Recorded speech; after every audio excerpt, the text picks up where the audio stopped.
إن الحمد لله نحمده ونستعينه ونستغفره ونتوكل عليه ونعوذ بالله من شرور أنفسنا ومن سيئات أعمالنا من يهده الله فلا مضل له ومن يضلله فلا هادي له ونشهد أن لا إله إلا الله وحده لا شريك له ونشهد أن سيدنا محمدًا عبده ورسوله۔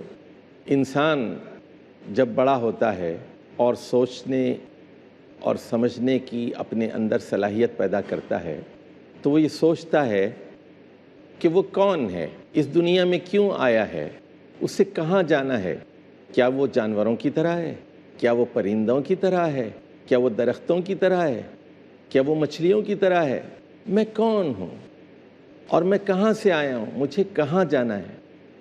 اور اس کے اندر ایک خواہش اور طلب ہوتی ہے اپنے آپ کو جاننے کے بارے میں، کائنات کو جاننے کے بارے میں، اور اس کائنات کا بنانے والا کون ہے، میرا پیدا کرنے والا کون ہے، اور مجھے اس دنیا کے اندر اگر صحیح طریقے سے زندگی گزارنی ہے تو اس کی ہدایت کا صحیح طریقہ کیا ہے، میں کہاں سے ہدایت حاصل کروں۔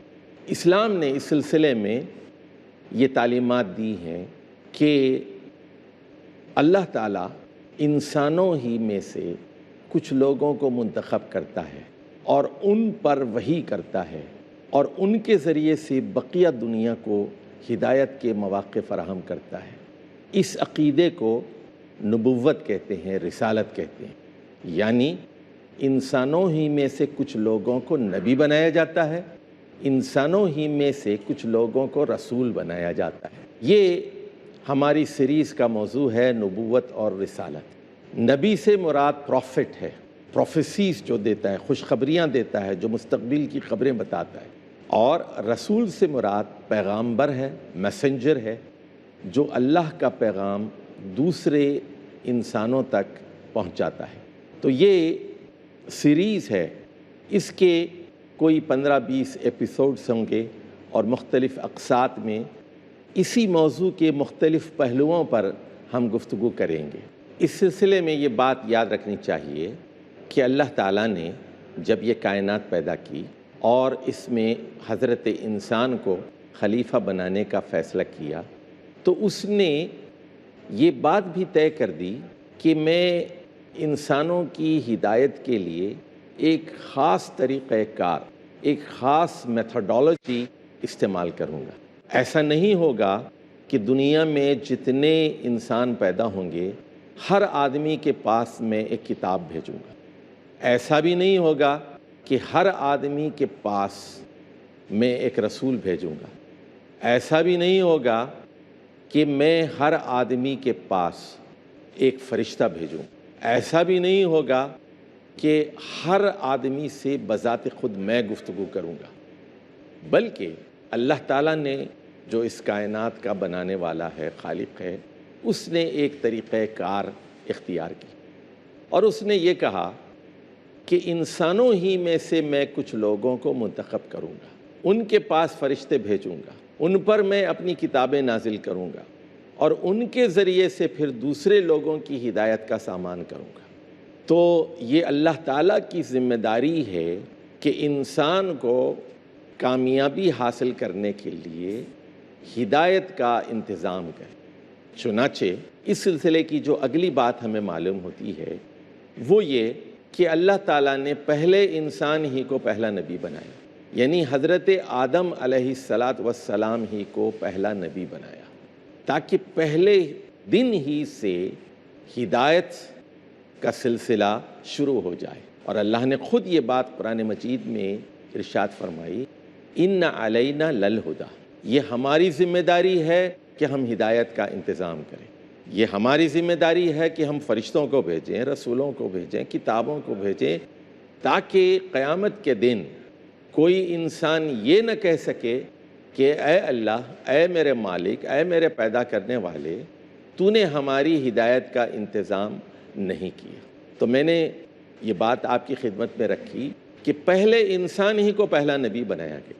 اس سلسلے کی اگلی بات یہ ہے کہ پہلے انسان ہی کو پہلا نبی بنانے کے بعد اللہ سبحانہ و تعالیٰ نے یہ اصول بھی طے کر دیا کہ میرے رسول متواتر آتے رہیں گے۔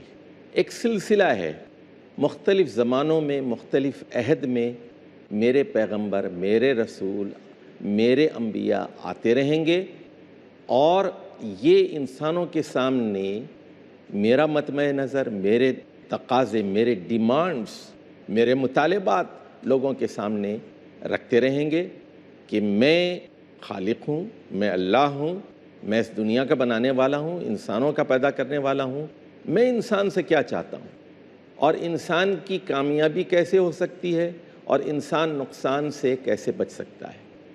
مرنے کے بعد ایک زندگی ہوگی، اور ایک روز قیامت ہے، ایک روز عدالت ہے، پھر فیصلہ ہوگا کہ انسان نے میری ہدایت کے مطابق کام کیا ہے یا میری ہدایات کے خلاف کام کیا ہے۔ میں نے اپنے منتخب رسولوں کے ذریعے سے دنیا کو جو پیغام دیا تھا اس کے مطابق اس نے زندگی گزاری ہے یا اس کے خلاف زندگی گزاری ہے۔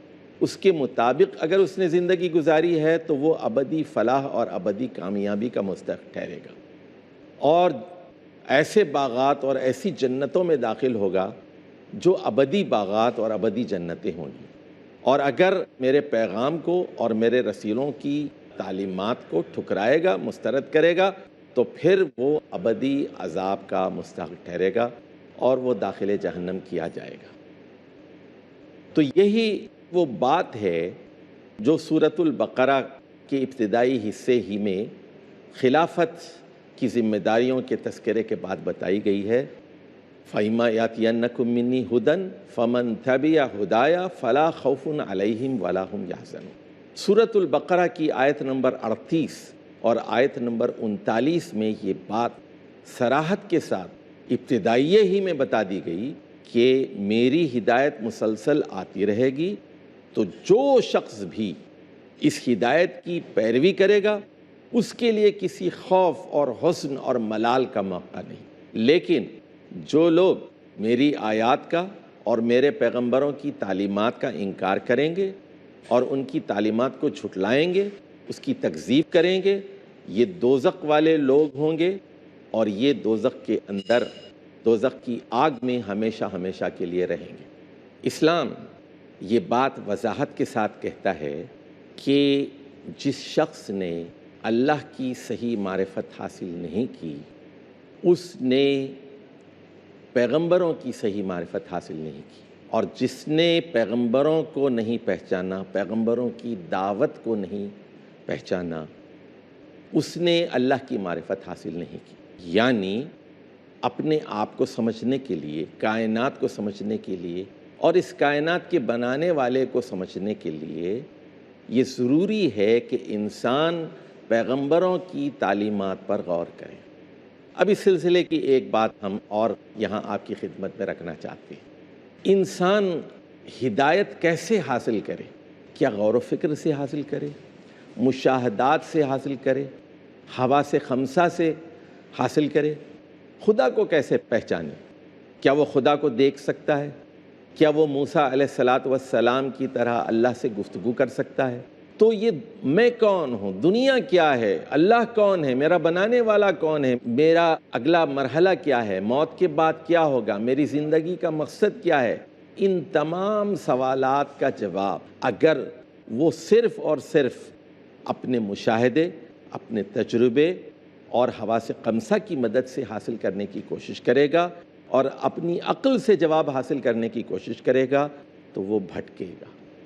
اسلام یہ کہتا ہے کہ خود شناسی ہو، خدا شناسی ہو یا کائنات شناسی، اس کا ایک ہی واحد ذریعہ ہے، اور وہ ہے وحی، وہ وحی جو انبیاء پر کی جاتی ہے۔ تو اس لیے عقیدہ نبوت، عقیدہ رسالت ایک اہم انسانی ضرورت ہے۔ اسی لیے اللہ تعالیٰ نے سورۃ الانعام کی آیت نمبر 91 میں یہ بات فرمائی، وَمَا قَدَرُ اللَّهَ حَقَّ قَدْرِهِ إِذْ قَالُوا مَا أَنزَلَ اللَّهُ عَلَى بَشَرٍ مِّن شَيْءٍ۔ ان لوگوں نے اللہ کو صحیح طریقے سے نہیں پہچانا، اللہ جیسا وہ ہے اس کو سمجھا ہی نہیں۔ جب لوگوں نے یہ کہا کہ اللہ تعالیٰ نے کسی انسان پر، کسی بشر پر کوئی چیز نازل نہیں کی، یعنی یہ ایک رویہ ہے نبوت کے انکار کا، یہ ایک رویہ ہے رسالت کے انکار کا۔ اس آیت سے دو باتیں ہمیں معلوم ہیں کہ جو آدمی پیغمبروں کی تعلیمات کو ٹھکرا دیتا ہے وہ اللہ کو نہیں سمجھ سکتا، اور جو اللہ تعالیٰ کی بھیجی گئی تعلیمات کو ٹھکرا دیتا ہے وہ پھر انسانوں کو انسان سمجھتا ہے۔ ان میں سے جو لوگ پیغمبر بنائے جاتے ہیں ان کو یہ کہہ کر مسترد کر دیتا ہے کہ تم تو صرف اور صرف ایک انسان ہو، تم رسول نہیں ہو، تم پر کوئی وحی نہیں کی گئی ہے، تم بھی ہماری طرح ایک معمولی انسان ہو، تمہارے پاس خدائی ہدایت کا کوئی سامان موجود نہیں ہے۔ یہاں ہم ایک وقفہ لیتے ہیں اور اس وقفے کے بعد ہم نبوت اور رسالت کے موضوع پر دوبارہ اپنی گفتگو کا سلسلہ شروع کریں گے۔ وآخر دعوانا ان الحمد للہ رب العالمین۔ الحمد للہ رب العالمین والصلاة والسلام علی سید المرسلین وعلی آلہ وصحبہ اجمعین۔ دنیا میں کچھ لوگ ایسے بھی پائے جاتے ہیں جو یہ کہتے ہیں ہم خدا کے وجود کو تو تسلیم کرتے ہیں لیکن ہم پیغمبروں کو تسلیم نہیں کرتے۔ ہم یہ بات بھی تسلیم نہیں کرتے کہ اللہ نے انسانوں میں سے کچھ لوگوں کا انتخاب کر کے انہیں پیغمبری کی ذمہ داریاں عائد کی ہیں اور ان کو یہ بتایا ہے کہ یہ حقائق ہیں، یہ سچائی ہے اور اس سچائی کو تم دوسرے انسانوں تک پہنچاؤ۔ لیکن اس سلسلے میں اسلام کی تعلیمات یہ ہیں کہ اللہ اور اس کے رسولوں کے درمیان تفریق نہیں کی جا سکتی، یعنی رسولوں کا انکار اللہ تعالیٰ کا انکار سمجھا جائے گا۔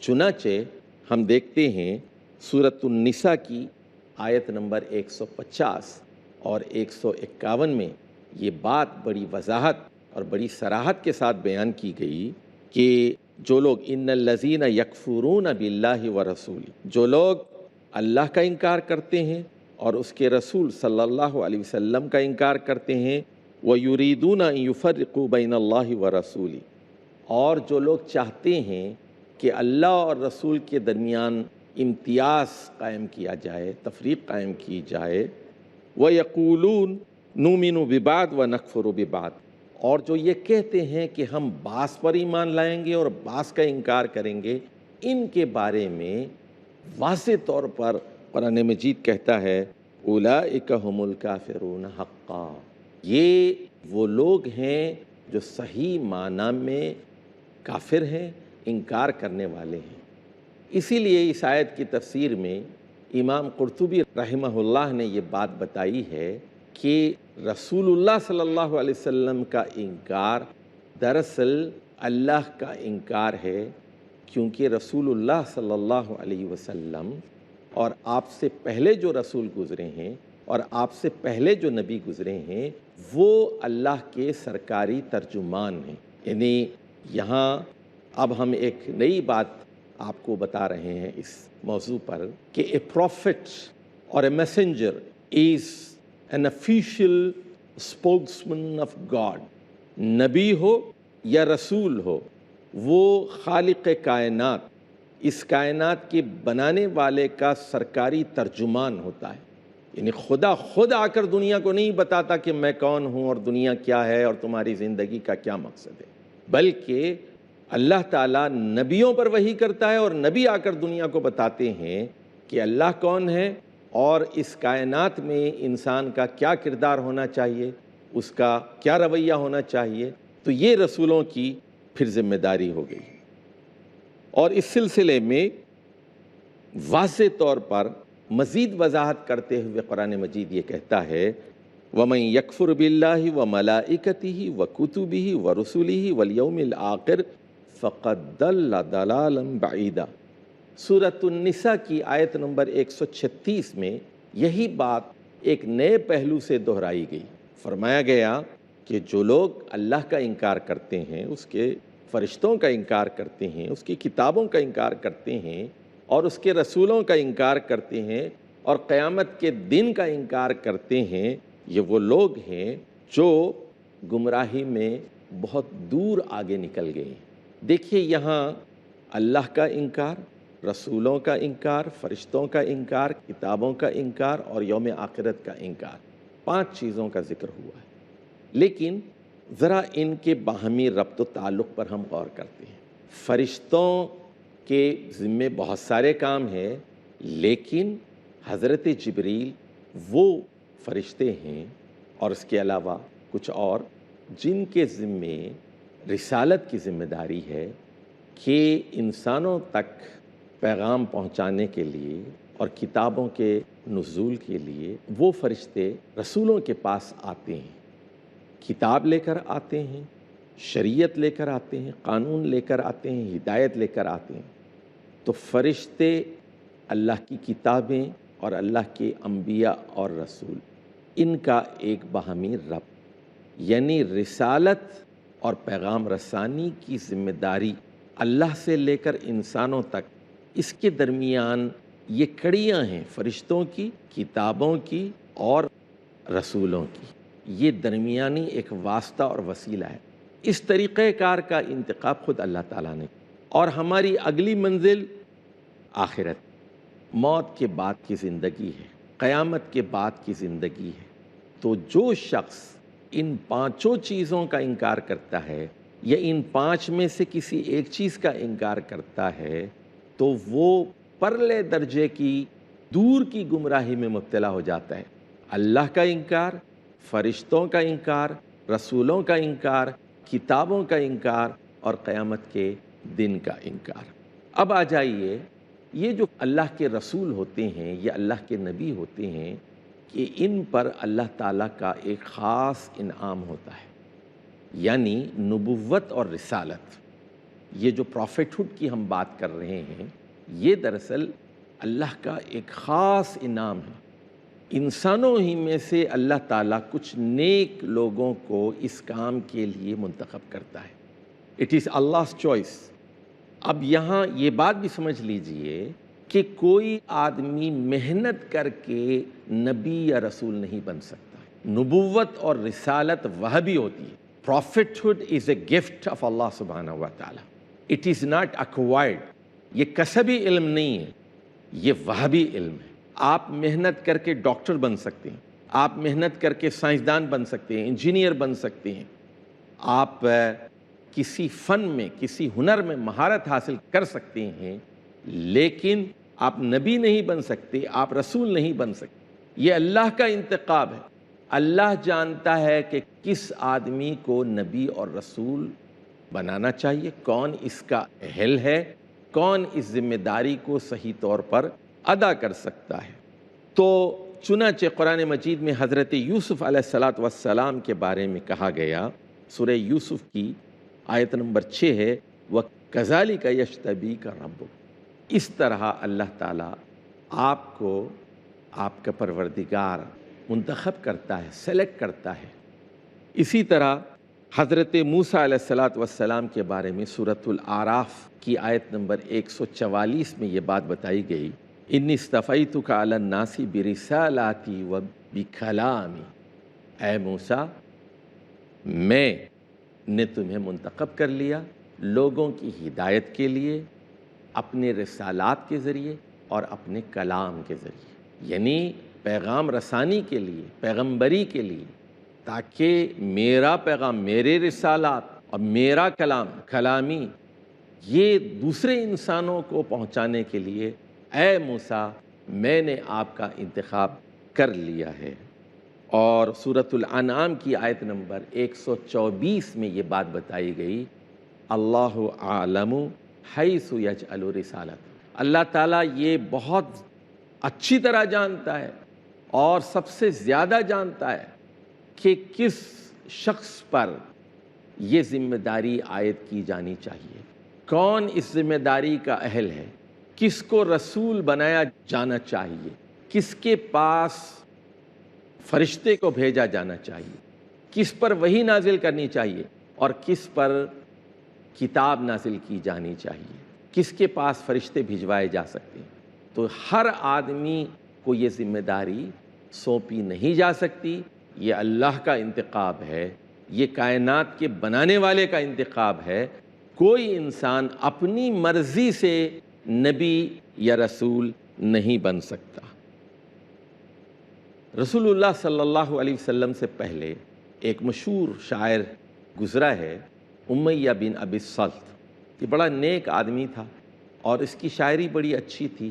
اس نے بھی تمنا اور خواہش کا اظہار کیا تھا کہ کاش میں نبی بنا دیا جاؤں، لیکن اللہ تعالیٰ نے اسے نبی نہیں بنایا۔ مشرکین مکہ نے بھی یہ اعتراض کیا کہ رسول اللہ صلی اللہ علیہ وسلم، محمد بن عبداللہ صلی اللہ علیہ وسلم پر کیوں وحی نازل کی گئی، ان کو رسول کیوں بنایا گیا، مکے اور طائف کے امیر آدمیوں کو کیوں رسول نہیں بنایا گیا۔ چنانچہ قرآن ان کے اس اعتراض کو سورۃ الزخرف کی آیت نمبر 31 اور 32 میں نقل کرتے ہوئے فرماتا ہے کہ ایسا کیوں نہیں ہوا کہ یہ قریتین اتنی عظیم، یہ مکہ اور طائف کے جو دو بڑے عظیم شہر ہیں، ان کے کسی آدمی پر قرآن کیوں نازل نہیں کیا گیا، ان کو نبی کیوں نہیں بنایا گیا؟ تو اللہ نے سوال کیا، کیا یہ اللہ کی رحمت کو خود تقسیم کرنا چاہتے ہیں؟ یہ اللہ کا کام ہے کہ وہ کس آدمی کو اس عظیم ذمہ داری کا اہل سمجھتا ہے۔ تو حاصل کلام اس گفتگو کا یہ ہوا کہ نبی ہو یا پیغمبر، یہ اللہ کا انتخاب ہوتا ہے، یہ چیز وہبی اور عطائی ہوتی ہے۔ It's a gift of God, it's a mercy of God. یہ اللہ کی ایک رحمت ہے، عنایت ہے اور انعام ہے، اور انسان محنت کر کے رسول یا نبی نہیں بن سکتا۔ اقول قولی ھذا واستغفر اللہ لی ولکم ولسائر المسلمین واستغفروا انہ هو الغفور الرحیم۔ اللہم صل